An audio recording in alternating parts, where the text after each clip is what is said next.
All of us have individual rights and freedoms that belong to us simply because we are who we are, human beings, men and women.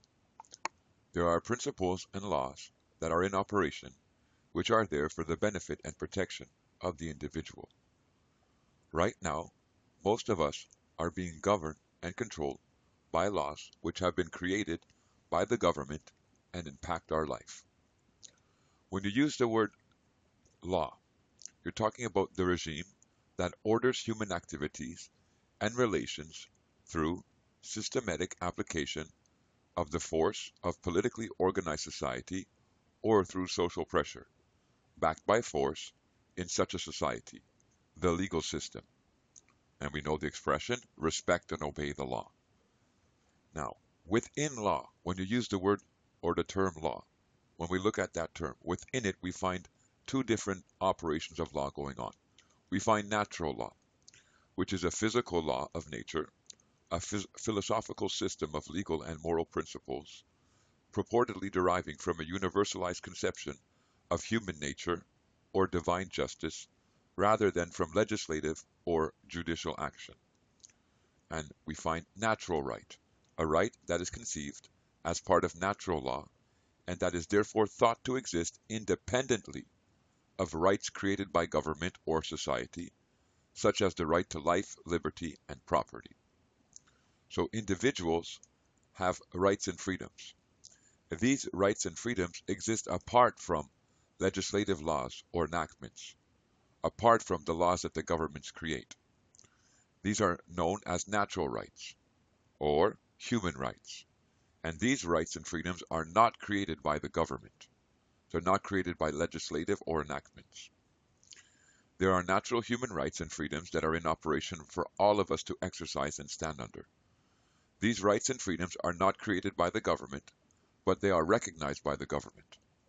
Many of us are not aware of the fact that there are rights and freedoms that exist for us to use and stand under, which are not given or created by the government bodies. Every man and woman, we possess inalienable rights.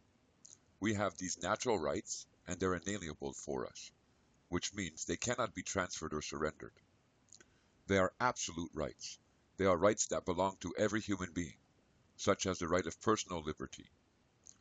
In America, you were never taught your fundamental human rights and freedoms, even though America had an international obligation to teach you personally about these rights and freedoms. So far, we have seen in law that there is natural law, which produces natural rights. These rights are inalienable and they are absolute.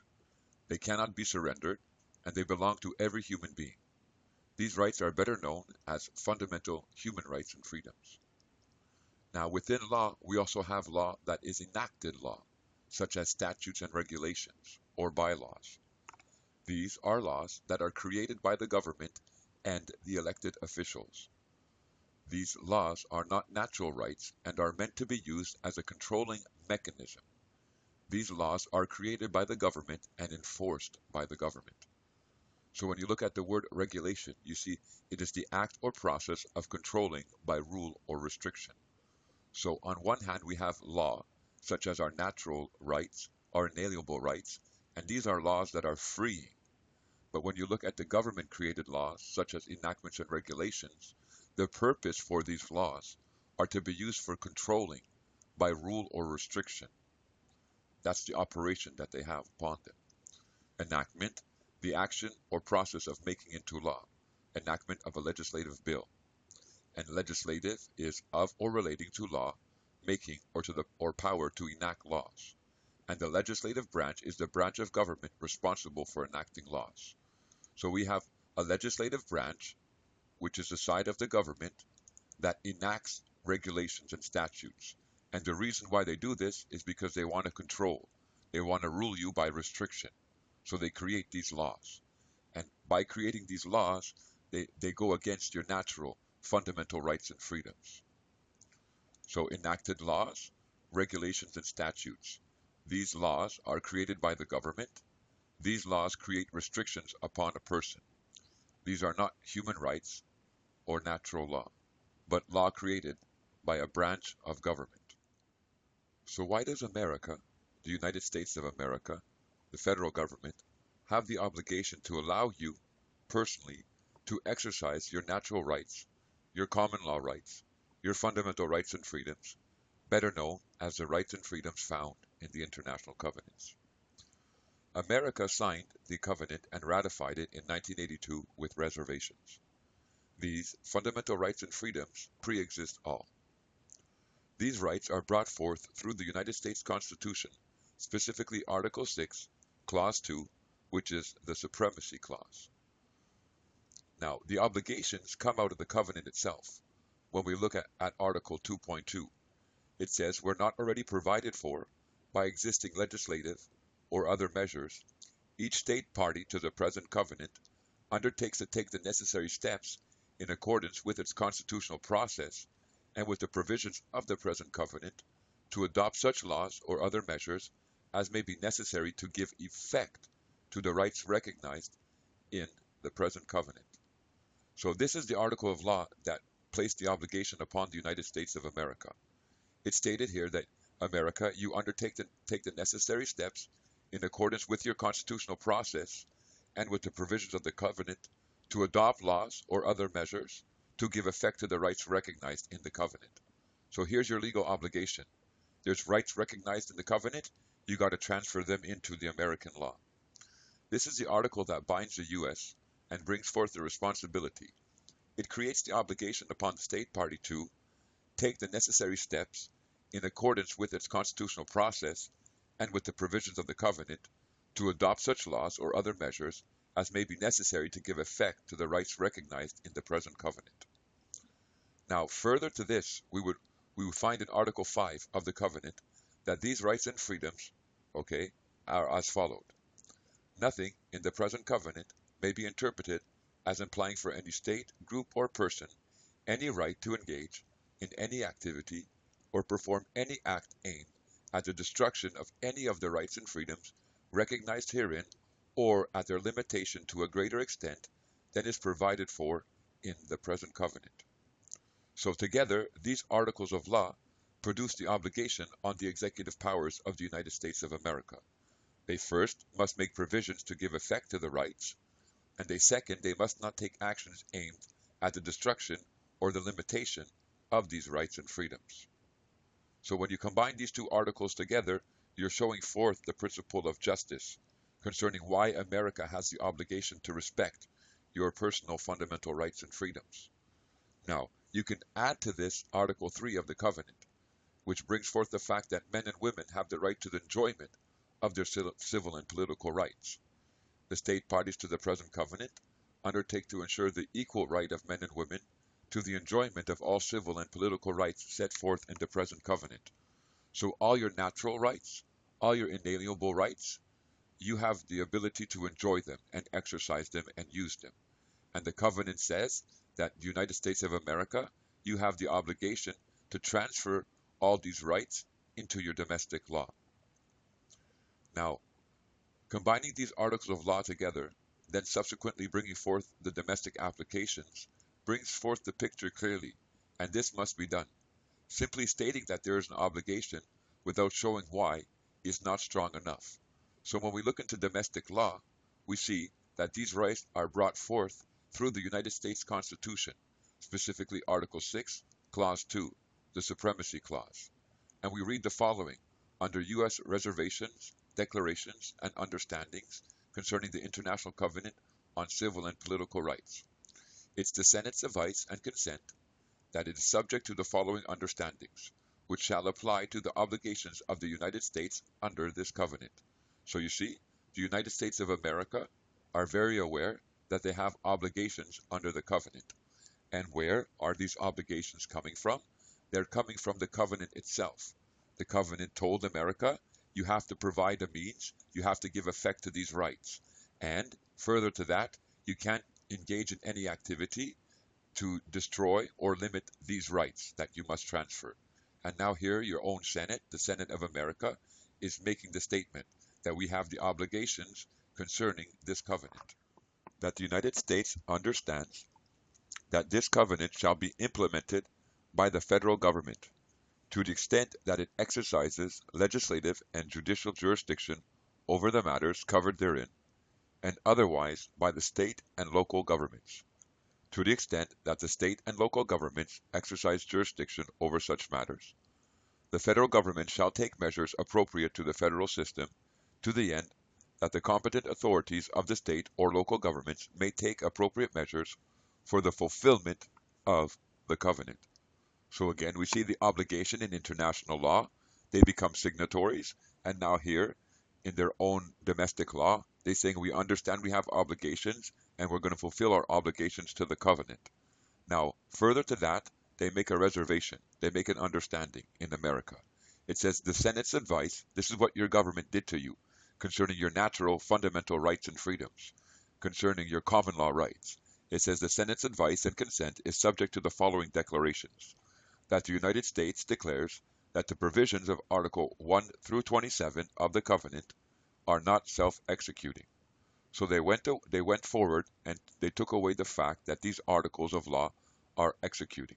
They rendered them not self-executing, which means that it's up to the individual to understand what's going on and to claim their rights, to be able to exercise their fundamental rights and freedoms, to exercise their natural rights, which frees them from the enactments, the regulations that the governments are creating. So they fulfilled their obligations, they provided the measure according to international law, and then they went and they declared that these rights, they're not self-executing. And if an individual is going to use them, they're going to have to learn about them, and they're going to have to hold us accountable to them. Now, if we are to look at this going into a state level, to bring this obligation out, we find the following operation of law. And we use Texas as an example. So, Constitution of Texas, Section 1, Freedom and Sovereignty of the State. Texas is a free and independent state. Now, subject only to the Constitution of the United States of America.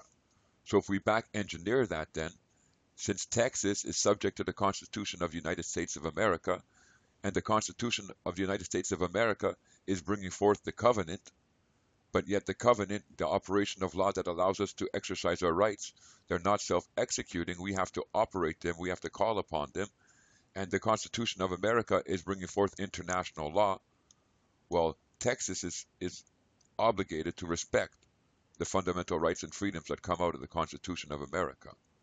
And actually all states are. You'll see it doesn't matter what state you belong to in America, they're going to have a declaration in there that talks about natural rights and talks about the fact that they're obligated to the Constitution of the United States, which in turn is saying that they're obligated to our fundamental rights and freedoms. So what articles of law internationally brings forth the principles of justice as it pertains to taxation?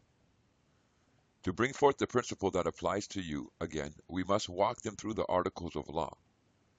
America is bound by international law, as we just saw. When it creates domestic law, it must follow the principles of international law. It just can't make up any laws that they want. When you look into the International Covenant on Civil and Political Rights, Article 1, you find the following. It states that, now watch, all peoples. Now notice that the word peoples have an S attached to it, okay?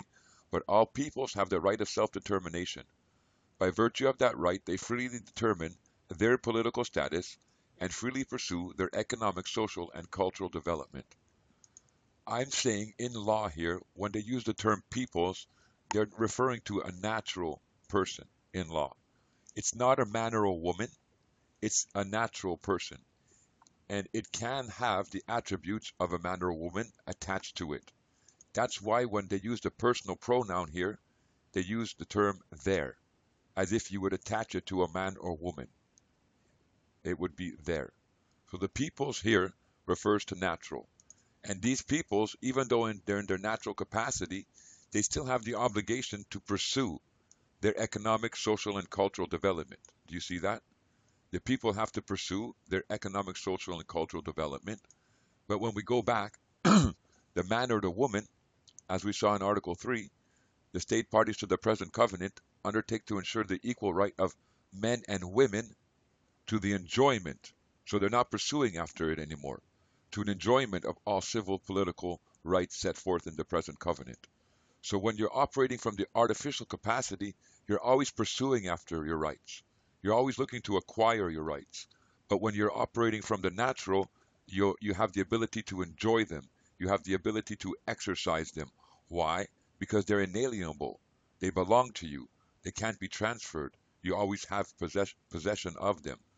So it goes on to say that all peoples may, for their own ends, freely dispose of their natural wealth and resources without prejudice to any obligations arising out of international economic cooperation based upon the principle of mutual benefit and international law. So when they create a taxation system in our countries, they say that they're doing it based upon the principle of mutual benefit. For the general well-being of the society, we have to make contributions. And that's exactly what's coming out here in international law.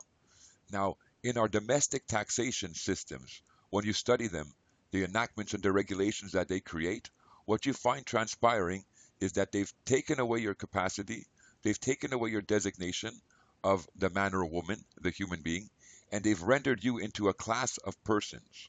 Here in Canada, it's the officer. In America, it's the officer also.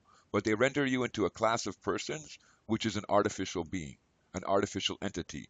So the one in law that is actually being taxed is an artificial entity. It's not a man or a woman. So when you read the last part of this verse, it says, in no case may a people, now you see the S is gone. No more is it referring to the natural capacity. The S is gone. It's referring to something that's called a people now. In no case may a people be deprived of its own means of subsistence. Well, I didn't know that men and women were its. I know that we could be there. That personal pronoun can apply to a man or a woman, a there, and they do it through the word people up there because as I explained to you, they're using the term here in a natural capacity. They're saying a natural person, and a natural person can be charged with the rights or the duties of a human being, but it's not a human being. But when you get down to this last designation here, the one that's taxed in domestic law in America or Canada is the artificial person. And it comes out clearly in international law where it says, in no case may a people be deprived of its own means of subsistence. So the lawmakers know what they're doing. They know what they're writing. That's why it came out this way. So basically what this article is saying is that you have the right to decide and freely dispose of your wealth and resources, and there can be no obligation placed upon you to force you to make a contribution on the principle of mutual benefit. And that's what they do in the taxation system. They say you have to pay a taxation for the mutual benefit, but that's going against international law. The covenant says that the people have the right to freely dispose of their natural wealth and resources, without obligations to the principle of mutual benefit. In no case may they be deprived or forced to contribute. This is the start of the right. This is the start of the principle of justice concerning contributions. To this we combine the following. It says we're not already provided for by existing legislative or other measures. Each state party to the present covenant undertakes to take the necessary steps in accordance with its constitutional process and with the provisions of the present covenant to adopt such laws or other measures as may be necessary to give effect to the rights recognized in the present covenant. Okay, we just saw that as a people, we have the right to freely dispose of our wealth and resources, and we can't be forced to contribute based upon the principle of mutual benefit. And now America, you have the obligation to make a provision to give effect to this right that is brought forth internationally. So we are bringing forth the right in the prior article. Now we are showing that the right must be transferred into domestic law. These two articles together are working to show the principle of justice. Further to this, we would combine Article 5, which says that the executive powers of America, the state party, cannot limit or abridge these rights, contrary to what the covenant states. When we read Article 5, we find the following. Nothing in the present covenant may be interpreted as implying for any state, group, or person any right to engage in any activity or perform any act aimed at the destruction of any of the rights or freedoms recognized herein, or at their limitation to a greater extent than is provided for in the present covenant. So, the covenant recognizes the right in Article 1.2. It says, in no case may you be forced to contribute based upon the principle of mutual benefit. The obligation to transfer the right comes out in Article 2.2. We're not already provided for through the Constitution Act or the law or other measures, you have to implement this in domestic law. Then, the obligation not to take actions to limit the right above what the covenant allows is coming out in Article 5. So to continue to bring forth the principle of justice concerning contributions, we would add this article of law from the covenants. Article 47. Nothing in the present covenant shall be interpreted as impairing the inherent right of all peoples, now notice which subject it is again, to enjoy and utilize fully and freely their natural wealth and resources. So here, Article 5 says you can limit these rights and freedoms that are in the covenant only if the covenant allows you to limit it. But when it comes to contributions, it says nothing in the present covenant shall be interpreted, will be taken, as impairing the inherent right of all peoples to enjoy and utilize fully and freely their natural wealth and resources. So there's nothing in the covenant that allows America, that allows the executive powers to force you to contribute to their society based upon the principle of mutual benefit. This is showing us that there is nothing in the covenant that allows the state party, that allows America to force you to contribute taxation. All these articles together brings forth the principle of justice. You must know this operation of law from your mind. All these articles are working together to bring forth, to show the principles of justice. Again, we must express this and show this operation of law, show this mechanism of law. We explained the right internationally. We showed how it must be transferred domestically. Now, we must actually show it in operation in their domestic laws. Further to this, we need to combine the following articles to show it actually operating in domestic law. And again, all these are working together to create, to show forth the principle of justice. Just like if you miss one ingredient for making a cake, like the eggs, the cake won't come out right. The same thing is with the principle of justice. If you miss the ingredient, then it does not come out right. The U.S. Reservations, Declarations, and Understandings concerning the International Covenant on Civil and Political Rights. The Senate's advice and consent is subject to the following declarations. That the United States declares that the provisions of Articles 1 through 27 of the Covenant are not self-executing. The rights that you showed exist internationally. Then you showed that they must be transferred domestically. But now they are rendered not self-executing in domestic law. The obligation to respect the rights are present, but is now upon you to claim their execution, including your right not to contribute. The U.S. Reservations, Declarations, and Understandings concerning the International Covenant on Civil and Political Rights. Excuse me. The Senate's advice and consent is subject to the following understandings, which shall apply to the obligations of the United States under this covenant. That the United States understands that this covenant shall be implemented by the federal government to the extent that it exercises legislative and judicial jurisdiction over the matters covered therein, and otherwise by the state and local governments. For what? For the fulfillment of the covenant. Now remember, they say they have the obligation, but then they take away the obligation to create these laws by saying that they're not self-executing. So it rests upon the individual to claim their rights. The United States of America has created mechanisms of law. They have created systems of taxation as indicated in the Constitution Act of America, Section 8. The Congress shall have power to lay and collect taxes, duties, imposts, and excises, to pay the debts and provide for the common defense and general welfare of the United States. But all duties, imposts, and excises shall be uniform throughout the United States. Now, when they're talking about the United States here, they're talking about a corporation. They're not talking about a landmass, they're talking about a corporation. And who knows, in this coming year, I might get to making a video to share with you exactly what's going on. So, however, forcing these laws upon you, forcing you to contribute, is a violation of international law. So the mechanism is present for you to exercise your rights. But most people don't have the knowledge or the understanding that it's there and how to do it. They had to make the mechanism, they had to respect our natural fundamental rights and freedoms. All these countries that signed on to the covenants, back in the 70s and in the 80s have this obligation.